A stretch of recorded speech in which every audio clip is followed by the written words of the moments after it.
Did you know that Charlie Kirk was an extremist? That's what we're being told. Here on Instagram, I found this collage that I think you will be benefited by.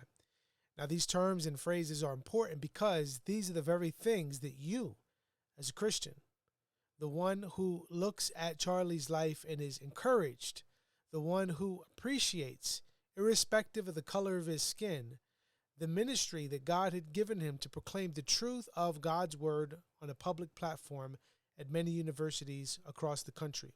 Now, as you hear these words, please know that you too will be labeled these same statements. And as such, you will be seen as an extremist. You may not be an extremist, but that is how your opponent is going to define you. So, as you hear these definitions, and as you think through what they mean in light of your public ministry and local ministry as a Christian, know that this is the sentiment of those who oppose Christ.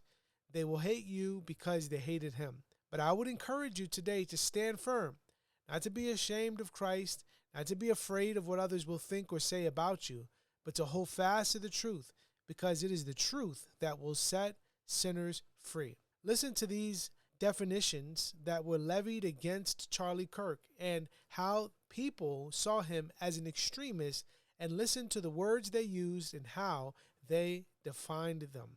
They say Charlie Kirk was a racist. Why? Because he believed black people had been harmed by a government that told them they were too weak and incapable to succeed without that government's intervention. And so if you believe that, you too will be labeled as a racist. Secondly, he was a homophobe. Why?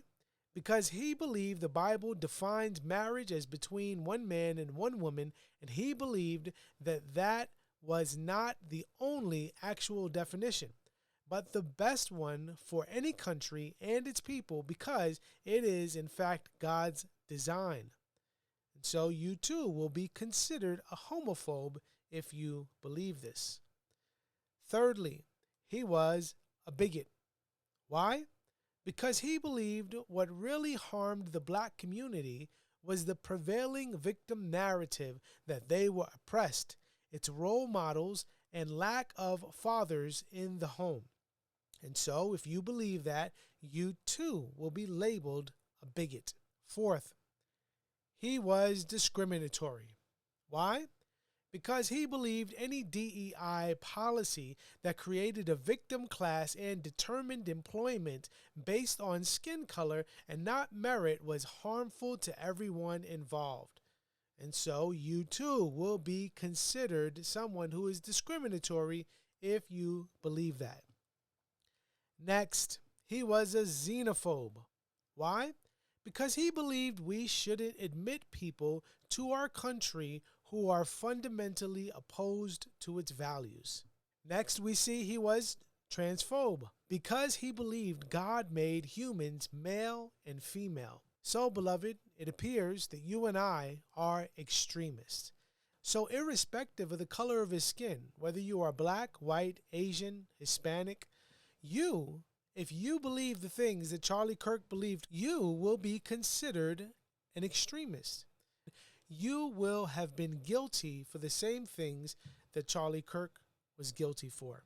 And so it turns out he was an extreme individual. Why? Because our culture hates God, they hate the truth, and they do not want to hear it. Charlie Kirk loved both, and they hated him for it. And so, beloved, listen to John 15, verses 18 through 25. This is important. If the world hates you, know that it has hated me before it hated you. If you were of the world would love you as its own. But because you are not of the world, but I chose you out of the world, therefore the world hates you. Remember the word that I said to you. A servant is not greater than his master. If they persecuted me, they will also persecute you. If they kept my word, they will also keep yours. But all these things they will do to you on account of my name, because they do not know him who sent me. If I had not come and spoken to them, they would not have been guilty of sin. But now they have no excuse for their sin. Whosoever hates me hates my Father also. If I had not done among them the works that no one else did, they would not be guilty of sin. But now they have seen and hated both me and my Father. But the word that is written in their law must be fulfilled. They hated me without a cause. And beloved, we are not of the world. Be encouraged as you pursue Christ and live for his glory, knowing that if they hate you, they truly hate Christ. And one day they will stand before this thrice holy God. May they turn from their sin and receive the mercy of God's grace before it is too late. God bless.